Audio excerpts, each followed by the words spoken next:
Hey, good morning, everyone, and want to bring some news stories to the board on January 16th.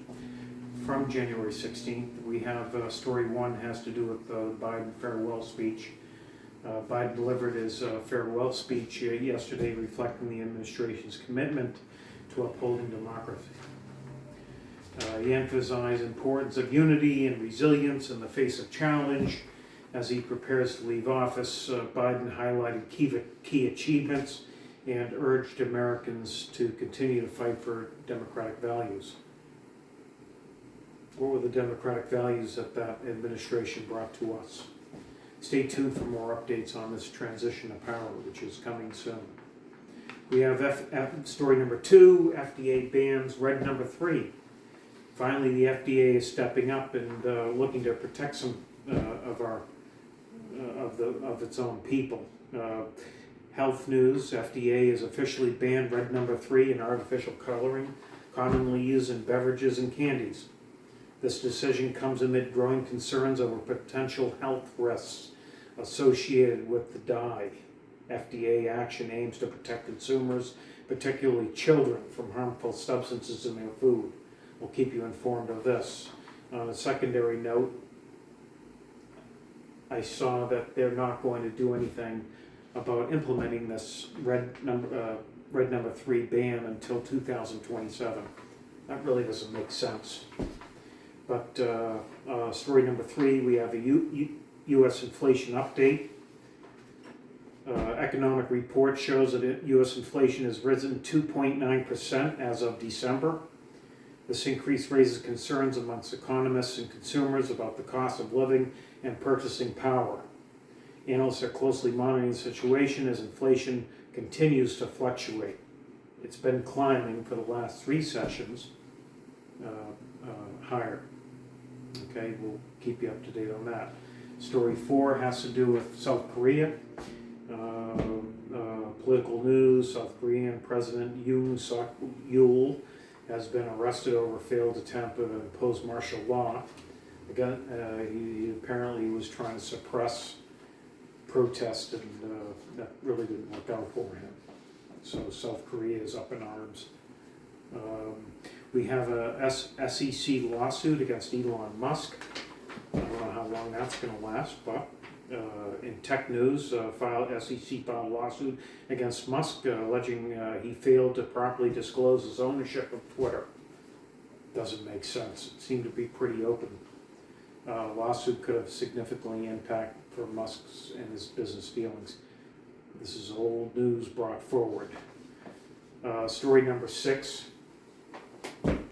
Gaza ceasefire. That's a big story out. And a ceasefire agreement. Prolonged conflict lasting over 15 months. Deal brokered by the Qatari Prime Minister aims to bring relief to the poor people of the Gaza Strip and to bring that disaster to an end. Story 7, we have Trump's TikTok initiative, which we have heard that the TikTok ban in America. Former President Trump, now elect President Trump, is considering an executive order to protect TikTok from potential ban in the United States. So that's a big news story. This comes as the popular social media platform faces scrutiny over data privacy concerns, and I don't blame them. Trump's initiative to aim to safeguard the app's operations while addressing national security issues. We'll follow up as it develops. Story 8, we have Walgreens CEO statement saying Walgreens has admitted that the company's anti-shoplifting strategy, because they were under siege with all the people thieving from them, and because the laws were weakened to the point where it became easy to go in and rob somebody and not get arrested. Remarks come amid rising theft incidents across the stores nationwide. Companies now reassessing its approach because it had been locking up products. It was also preventing regular paying customers a more difficult way of purchasing. So they're closing stores that have been weak, and they're going to implement better avenues to help the person that has the money to pay for it. But hopefully these laws will change, folks, because I don't understand why it's not a jailable offense to steal from somebody.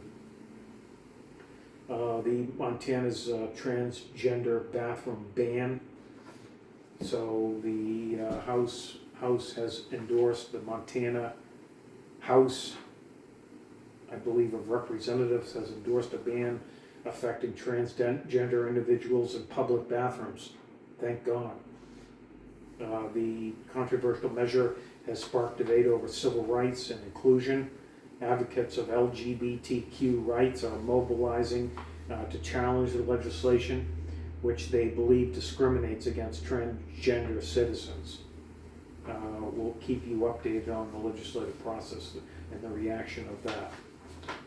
Story number 10, we have a norovirus surge in America. CDC reports significant increase in norovirus cases, now more than doubled from last year's peak, and we're only halfway in.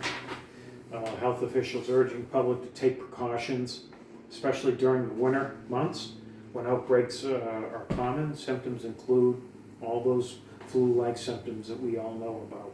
Stay safe and healthy. Story 10, Pentagon advisor fired. Advisor Jamie Menina had been fired amid controversy over political views. Decision sparked discussions about political bias within the government roles. Good stuff. You know, they're there to serve the nation, not push their political views. I agree. Pam Bondi's testimony, testified before Senate panel stating her commitment to ending partisanship at the Department of Justice. Bondi emphasized the need for collaboration, integrity, and within her agency. Her remarks come as the DOJ faces scrutiny over political influences. Again, politics in government agencies, not good. Continue to follow her initiative, Pam Bondi. Story 13, we have Air France incident. Passenger tragically died on an Air France flight traveling from Paris to Boston.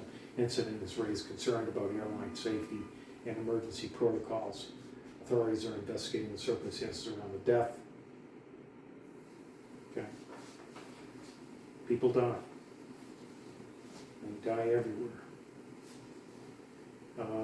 We have a story 14 I have is a Houston manhunt ends. Manhunt in Houston has concluded. The police fatally shot a suspect accused of killing a deputy. Suspect was cornered during a search, leading to a confrontation with law enforcement. He should have put his hands up and said, don't shoot. But the incident had reignited discussions, and we'll keep you up if any further information comes about that. Don't shoot police. Judge rules, number 15, judge rules on de Blasio, ruled that former New York City Mayor de Blasio must pay a $475,000 fine for misusing public funds during his administration. Ruling has drawn criticism and support, with some arguing it sets a precedent for accountability in government spending. De Blasio's team is reviewing the decision and considering their next steps. Don't waste taxpayer money. Story 16, Intel cuts jobs.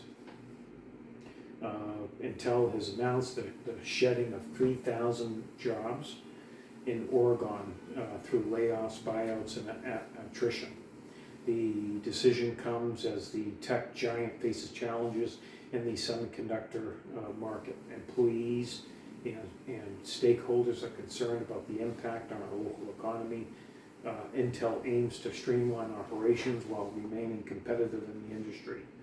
Well, the government's really had put a shutdown on a lot of these tech companies by taking away their right to sell to overseas Chinese markets, so that doesn't help. 2 American hostages in a related story, 2 American hostages are reported on a list to be released under the Gaza ceasefire deal. Their families have been anxiously waiting, which is a great thing, having these American hostages released from Gaza. Joe Biden, story 18, here we are, here's a good one. Joe Biden's disappointment. First Lady Jill Biden expresses disappointment in Nancy Pelosi, isn't that funny? Saying that they were friends for 50 years, and all of a sudden they're not. You know? Politics, folks. The comments come amid political tensions and shifting alliances with the Democratic Party. Biden's remarks have sparked discussion about the future of the party's unity and collaboration. Norovirus prevention tips, guys. With the surge of norovirus, health experts are sharing preventative washing hands, disinfecting. We have all this from our previous virus friend there. So again, the story of we're in a high norovirus right now. So typical wintertime flu. Upcoming weather. Again, winter's here. Stay warm, guys. That wraps up our story for today. We'll have more stories for you tomorrow. And again, just a straight out 30 seconds each. I hope I was able to give you some news of yesterday. Thank you.